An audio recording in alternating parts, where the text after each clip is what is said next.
There is a stranger living in your house. You see him every morning in the mirror. For a fleeting second, you feel a jolt of recognition, not of a friend, but of something ancient, something wild, something that doesn't fit the polite mask you wear to the world.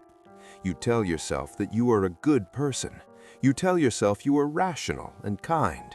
But deep down, in the quiet spaces between your thoughts, you know that is a lie. You know there is a submerged continent of your personality that has never seen the light of day. This is the dark reality of your hidden psychology. It is the repository of every suppressed desire, every bitten-back insult, every moment of envy you were too ashamed to admit. We spend our lives building a fortress to keep this version of ourselves locked away. But the terrifying truth is, the prisoner is the one running the prison. Consider the last time you felt sudden, inexplicable rage. Maybe someone cut you off in traffic. In that microsecond, before your social conditioning kicked in, what did you feel? It wasn't annoyance. It was a flash of destructive intent, a desire to dominate, to erase the obstacle. A heartbeat later, the civilized you stepped in.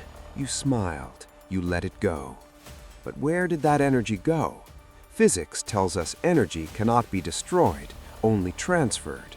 Psychology is the same. That rage didn't vanish, it sank. It went down into the basement of your mind, into the shadow, where it began to ferment. We are terrified of this darkness because we equate civilized with harmless. We raise our children to never show teeth. But a harmless person is not a good person. A harmless person is simply weak. A rabbit is not virtuous because it doesn't eat the wolf. It is simply a rabbit. True virtue comes from having the capacity for mayhem, the capacity for absolute darkness, and then choosing to keep it sheathed. But when you deny that you even have a sword, you become a puppet to it. History provides a blood-soaked warning of what happens when a man tries to kill his own shadow. In 1793, at the height of the French Revolution, Maximilien Robespierre rose to absolute power. He was known as the Incorruptible. He was a man of fierce, rigid morality who believed he was purely virtuous, a vessel of reason and light. He believed he had no darkness in him. But Robespierre had a fatal flaw. Because he could not acknowledge the evil within his own heart, he began to see it everywhere else. He projected his suppressed shadow onto the people of France. He became paranoid. He believed that anyone who disagreed with him was not just a political opponent, but an agent of evil, a cancer to be cut out. The man who claimed to be the champion of liberty created the reign of terror. He marched thousands of innocent people to the guillotine, all in the name of virtue. He chopped off heads to make the world pure, never realizing the impurity was in his own mind. In the end, the darkness he denied consumed him, and he was dragged screaming to the very same guillotine he had built for others. This is the cost of repression. Robespierre is an extreme example, but you are doing the same thing on a smaller scale every day. When you refuse to look at your own capacity for malevolence, you begin to project it. You create a world of ghosts. When you feel an intense, irrational hatred for someone you barely know, it is because they reflect a part of yourself that you have repressed. You hate the arrogant coworker because you are suppressing your own arrogance. You despise the lazy friend because you are terrified of your own lethargy. They are mirrors, and we smash them because we cannot bear the reflection. And what is the internal cost? The cost is a life lived in grayscale. When you suppress your darkness, you also suppress your fire. You cannot numb your capacity for sadness without also numbing your capacity for joy. You cannot silence your aggression without also silencing your ambition.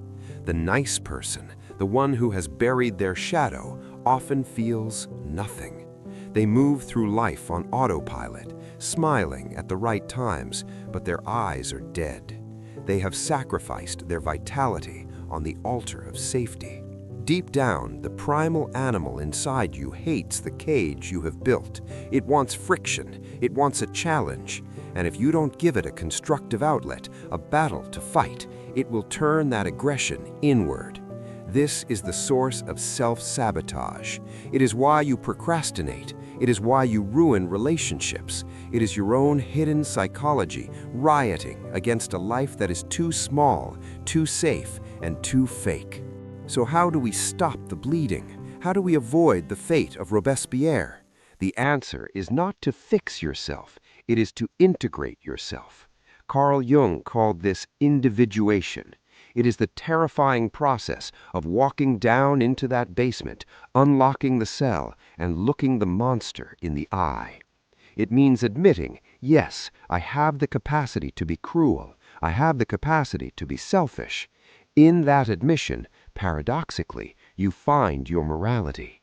Because a person who knows they can bite but chooses not to is infinitely more trustworthy than a person who claims they have no teeth.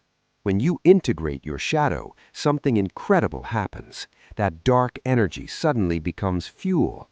The aggression that made you want to punch a wall becomes the drive to crush a business goal. The envy that made you bitter becomes the ambition to improve your own life. The darkness doesn't disappear, it transmutes. It becomes the steel in your spine. You stop being a nice person and start being a good person, a dangerous person who has their power under control. You walk into a room and people can feel it. They feel you are not harmless. They feel you have depth. This requires a psychological ego death. You have to let the perfect version of yourself die. You have to stop trying to be the hero of your own movie and start being the director. You have to accept that you are messy, contradictory, and flawed. You have to forgive yourself for being human. The modern world wants you fractured. It wants you anxious and disconnected from your own power because that makes you a perfect consumer. A person who feels whole doesn't need to buy things to fill the void. Integration is an act of rebellion. So, the next time you look in the mirror and see that stranger staring back, that flash of wildness, don't look away. Don't flinch. That is not your enemy. That is the lost part of your soul waiting to be reclaimed. That is the source of your power. Open the door, let him in, and watch how your world changes when you finally stop fighting the war against yourself. The darkness is not something to be feared. It is simply the soil from which the light must grow.